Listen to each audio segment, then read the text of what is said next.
Ocean Pines is a vibrant residential community nestled on Maryland's eastern shore. With over 9 miles of waterfront property, amenities like an 18-hole championship golf course and a public yacht club, and a rich history dating back to 1968. Of course, if you live here, you probably already know most of that, and if you don't, it's almost all apparent from your first visit. In each episode of the Pines Cast, we work to bring out the ocean pines that might be less apparent. We celebrate the region, the amenities, and, most of all, the people that make and keep Ocean Pines a special place to live. Welcome to the Pines Cast, your source of news and insights about Ocean Pines and the official podcast of the Ocean Pines Association. I'm your host, Tony Russo, and this week, instead of my usual introduction, I'm going to hand things over to John Viola. He is the general manager of Ocean Pines, and he will introduce this week's guest, after which we will get into the show. I will see you on the other side with the closing credits.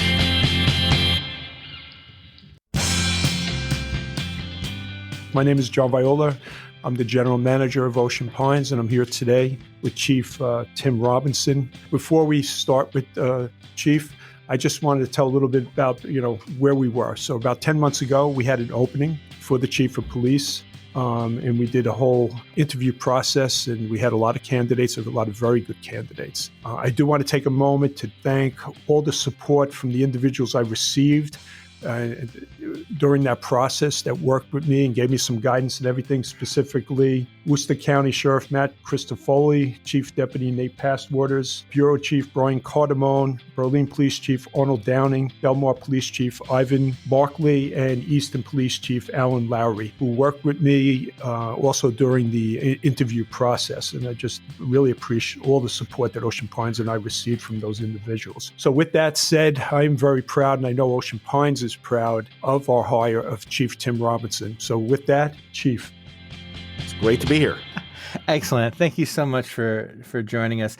I want to get started just by getting a little background on you really quick, because you moved here but stayed here, and you're one of the rare stay here's that actually stayed in Salisbury rather than moving to Berlin or to Ocean Pines right off the bat. So tell me how you got here and why you stayed. Well, I grew up in the D.C. area, and I grew up in a place called Bowie, and I know many people are familiar with it. And quite frankly, Bowie, Maryland was probably the best place to grow up in the 1980s. And I was fortunate to come out here to go to Salisbury, then Salisbury State University, and I fell in love with this area. And I always wanted to be in law enforcement. My father was in law enforcement. My father's a retired major from the Prince George's County Police, and I really modeled a lot of what I wanted to do in my career after watching him.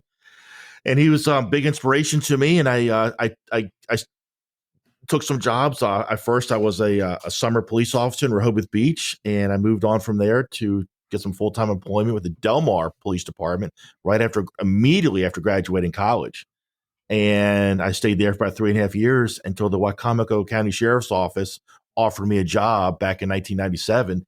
And I stayed there, and I did the bulk of my career there. And I stayed at the Wicomico County Sheriff's Office for a little under 27 years until this opportunity came up. Well, one of the things that interested me in your biography is you kind of cut your teeth on the boardwalk. And that's a really weird and interesting introduction to law enforcement because it is so vast. The difference between community policemen and law enforcement exists at the same time on the boardwalk.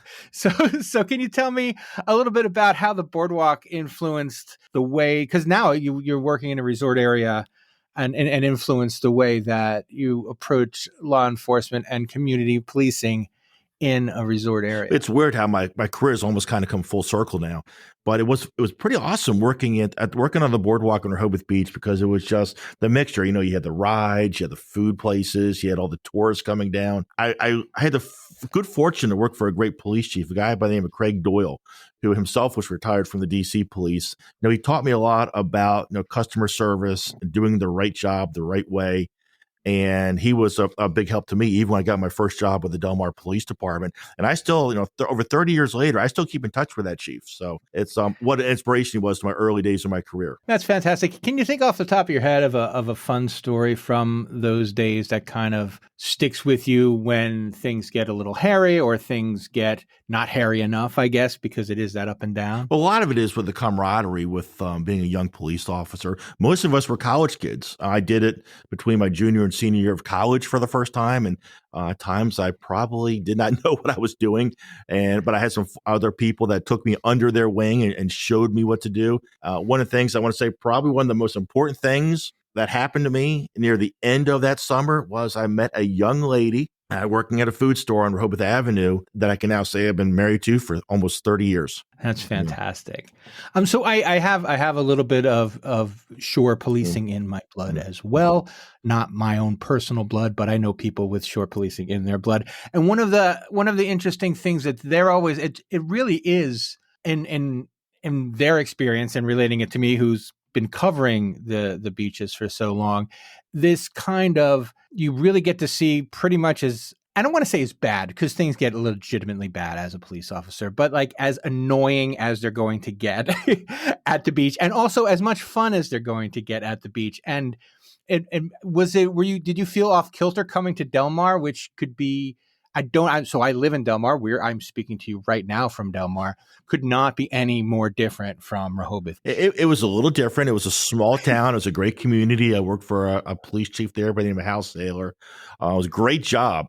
He really gave me the tools to be successful there. And once again, there are individuals there with their police department that I still am friends with and keep in touch with to this day. Again, almost 30 years later, I started there in 1993. Great opportunity. I learned a lot about law enforcement working in Del Mar, because when you work for a small town, you have to be self-sufficient as an officer, where you would take the report, you would handle the investigation, many times see it all the way through, because sometimes there just wasn't anybody else to help you. So I took that, and I'm very pleased with the experience that I got there. And I wasn't necessarily looking to leave, but when you're in a small town, sometimes the opportunities are limited. The advancement or the job advancement is tough. And I saw that the sheriff's office was hiring, Wacomico Sheriff's Office was hiring at the end of '96, and I put in an application there. It was a tough process to come up with myself to decide to leave Del Mar, because I was very loyal to them. But I decided for job advancement, job career, I needed to take that step. And it was a previous sheriff there, Sheriff Hunter Nelms,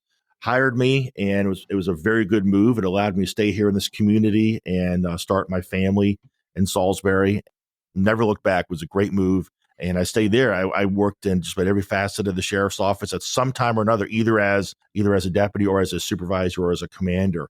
Still, again, worked with some great people there, had some great experiences, some unfortunate experiences. We had some significant incidents of crimes we had to deal with, but I wouldn't trade what I did in Wacomico County for anybody else in the world. I would not have no regrets. It was probably one of the best careers I've ever had. And to use a term that the sheriff there used quite a bit, it was like having a front row seat to the greatest show on earth. Decision to apply at Ocean Pines must have been at least a little intimidating, because so the action goes down, but the responsibility triples. Yes.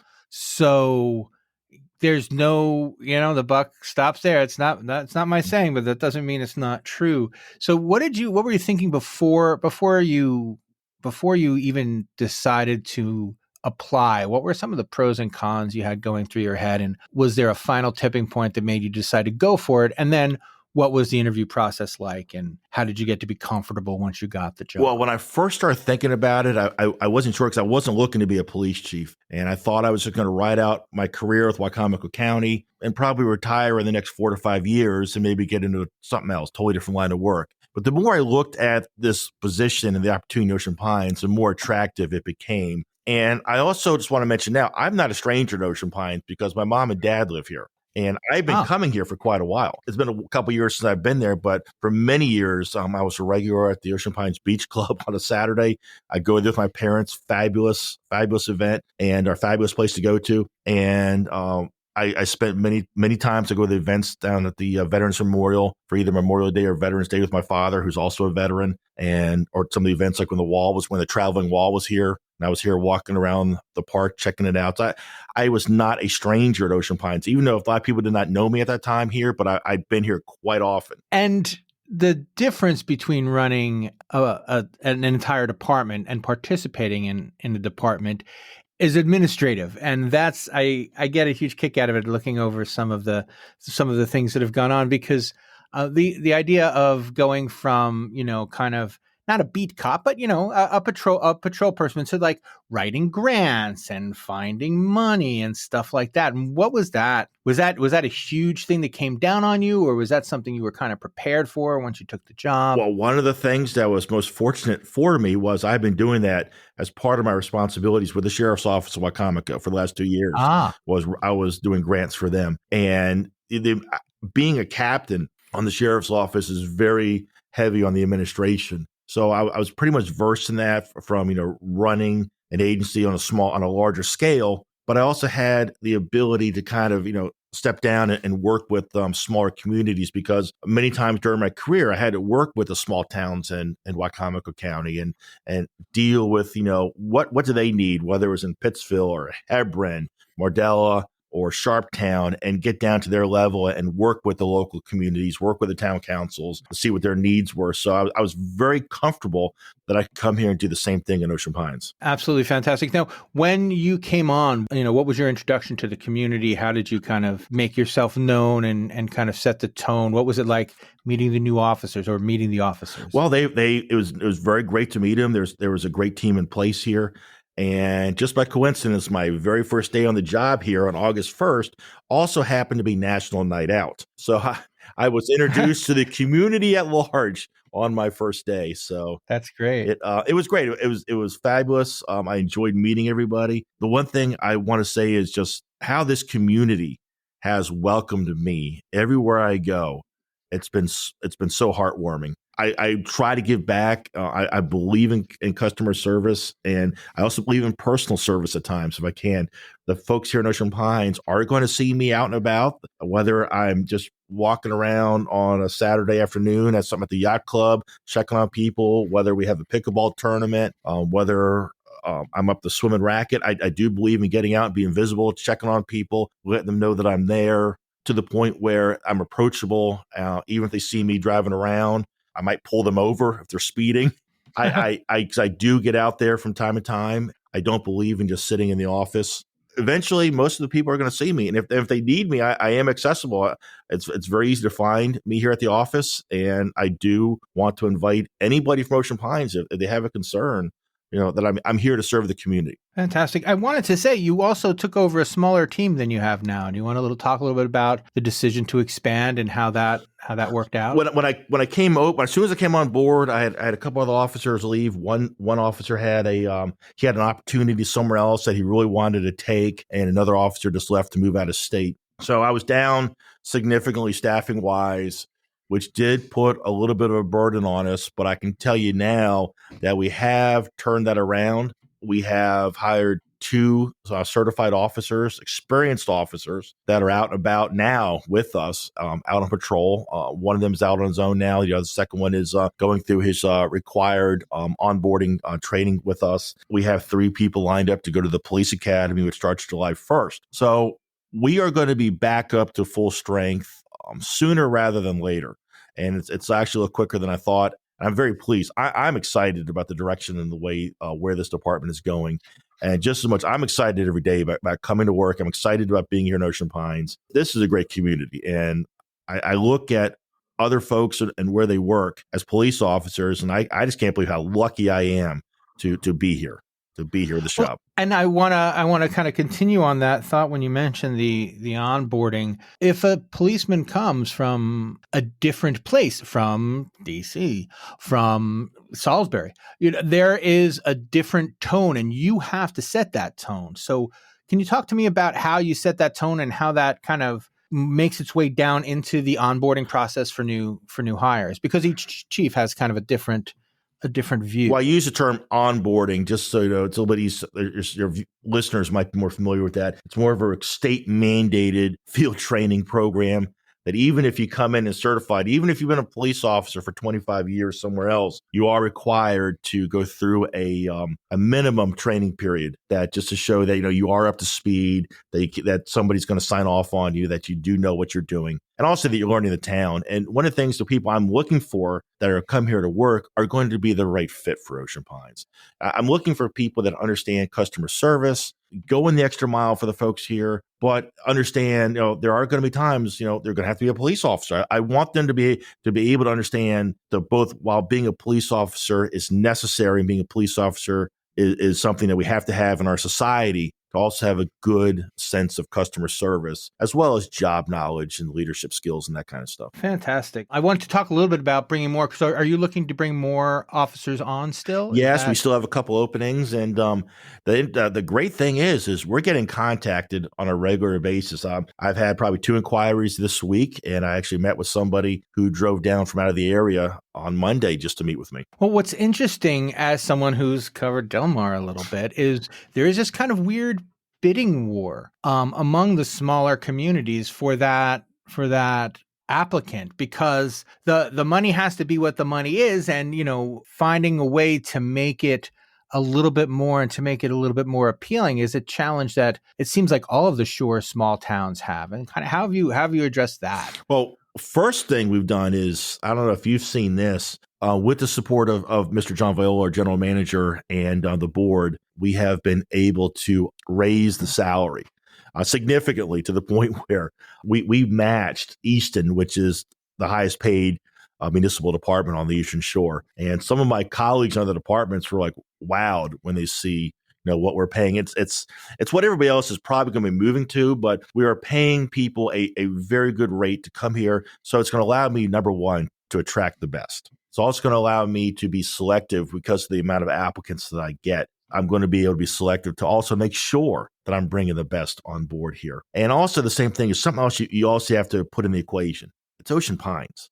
And I'm not trying to make a knock on anywhere else. This is someplace special. I have realized just how special this place is, and in terms of our amenities, in terms of the folks here, and just how active this community is. There's a community vibe here everywhere you go. It's something you may not feel in other places. And as a result of that, officers come in and they feel this is such a special place. And, I want to be a part of something like this. I want to get in, on the ground floor of this rebuild. I'm really excited about the direction that this department's going in. I'm really excited about Ocean Pines in general. And this is just to say that I'm part of this community. I truly am part of this community now. And it is just a special place. You are also present beyond your regular capacity. For instance, you go to board meetings, which is something that isn't always a common thing. Can you talk a little bit about your community activism and your engagement, I guess? Well, first of all, I think it's extremely important as a police chief that I'm at the board meetings. Every meeting I'm at, I always have somebody that comes up to me after the meeting, wants to chat with me about something, and I always make myself available. I always give a small report or some highlights of what's going on. But I am part of this community as a police chief, the person who is responsible for making sure that everybody is safe, making sure that everything's taken care of. I think it's crucial that I should be at the board meetings, even just to be there in the audience, to let people know that I'm there, I'm part of the community, and I'm available for them if they need it. I'm available for everybody here in this community. And part of being available, it makes it more than a full-time job. It has to be about your approach, because you don't have to just say you're available. You also have to be available. Oh, I'm available. Which means putting your life on hold when people need you to be available. Well, that's something I practiced during my whole career. Even when I was with Wycomico County, if somebody needed me, I was there for them. And I think I had that reputation of always being there and helping people. If somebody, I believe in giving personal service. Somebody called up and I could help them, I would either, if I couldn't help them, then my mission was to find somebody who could help them, to make sure that I didn't leave somebody hanging. I want to ask you not a magic wand question, I guess a magic goal wand question. If you had some priorities that you had to kind of list that you'd like to get taken care of, what are some of the top things that are kind of on your mind now, and then for the more distant future, some more long-term things you have on your mind? Well, the big thing is I want to get back up to staff, and we're doing that. If all goes according to plan, great possibility is that we are going to be, after the first of the year, whoever I hire to send to the academy for the January class will be who's bringing us up to full strength. The other thing is I'm expanding with the technology that we have here. I want to bring back a full-time investigator, which I think is very important. And the technology that we were bringing on board here is going to be second to none.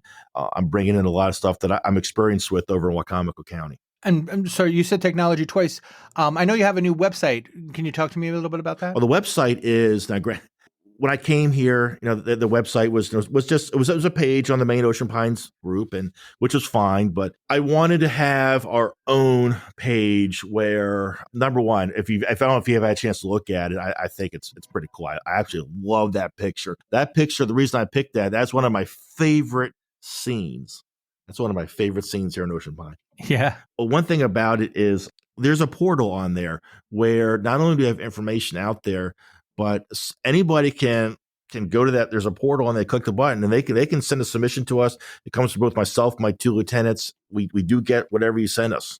So it helps us with communication. If we put press releases out, we're going to put press releases on there. It's always a frustration for someone whose police department doesn't have a website. You send the email to the clerk or whatever, and then if you haven't gotten an answer in a week, you send another one. It's good to know that you're actually opening your own emails and getting that taken care of. Yeah, I answer my own phone too, so that's fantastic.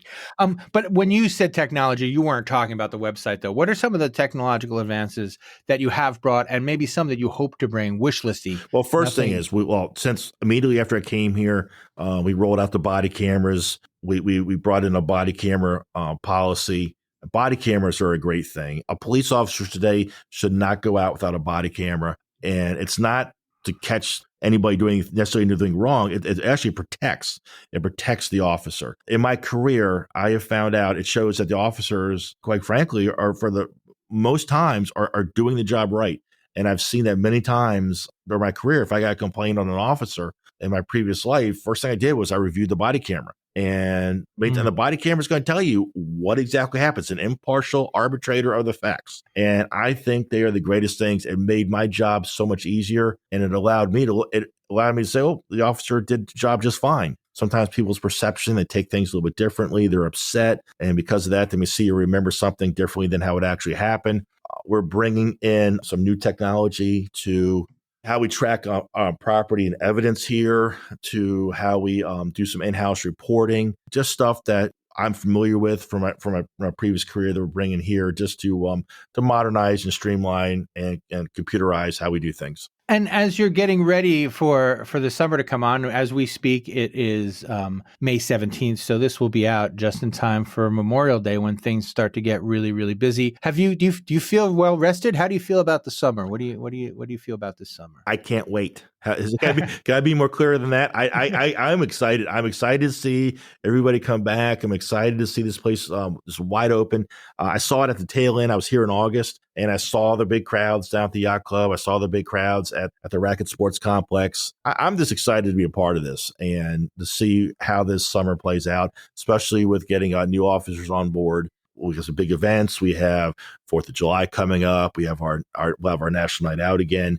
And the thing that really really impressed me was, even we had our National Night Out, was just the amount of people that came out. The amount of people that came out, and just how everybody is. And people can find me many Saturdays. I show up and I just walk around the farmers market talking to folks. I'm here. If it's a nice day on a Saturday, I'm usually at the farmers market at some point, walking around, checking on people. If there's any event, I'm going to be here. I was here for the Ocean Pines Day, walk around chatting with people. So if there's a big event, you're probably going to find me here.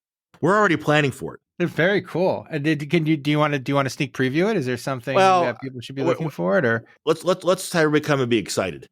Very good. That's fine. And before we're coming up against it a little bit, but I did want to talk to you about your history background, because it's something that you're rightfully proud of, and I don't know if everybody else knows about it. So can you tell me a little bit about your decision to go back to school and to get your advanced degree? Yeah, that was kind of interesting. I went back to school. I've been out of college for about 7 years, and I decided, I was really toying with the idea of getting a master's degree to have on my resume and for career fulfillment. And the true story was, I remember talking to my mom. I'm thinking about doing it. And she said, well, I'll give you some money if you want to start this semester. Okay. I mean, and quite frankly, I kind of jump-started. I started remember that conversation and where we were when we had that conversation. And I said, sure. All right. Guess I'm starting this semester. She's going to help jumpstart me. I just did one class a semester, spent 5 years. And I figured, by the way, I mentioned, so my undergraduate degree was in history.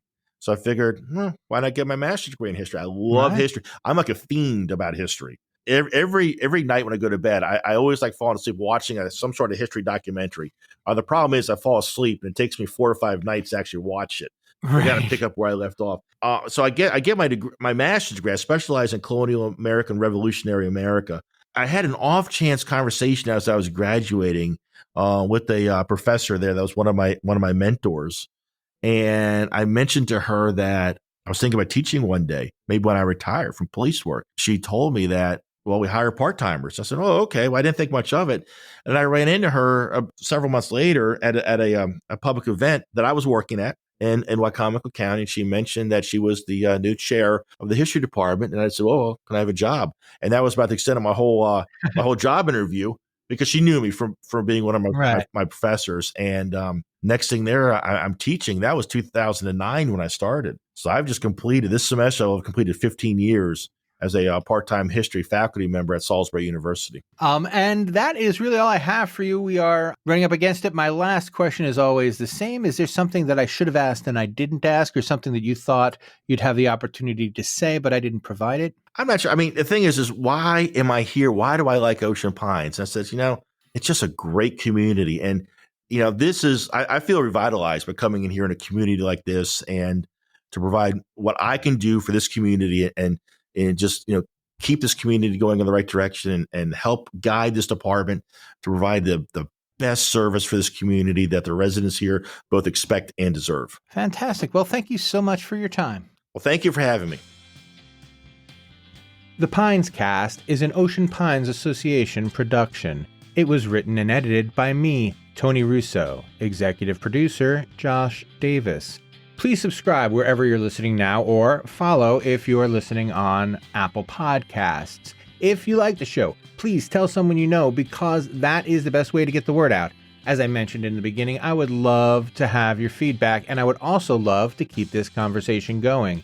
If you care to email me, you can do it at bytonyrusso@gmail.com. Of course, we would love to have your ratings and reviews on the app of your choice, but mostly we want you to listen to the show, and we want you to like this show. And we would love it very much if you told other people about it, because that is the best way to have more people listen. You can also send along comments and questions that we will address in future shows as is appropriate and possible. That is all for this week on the Pines Cast.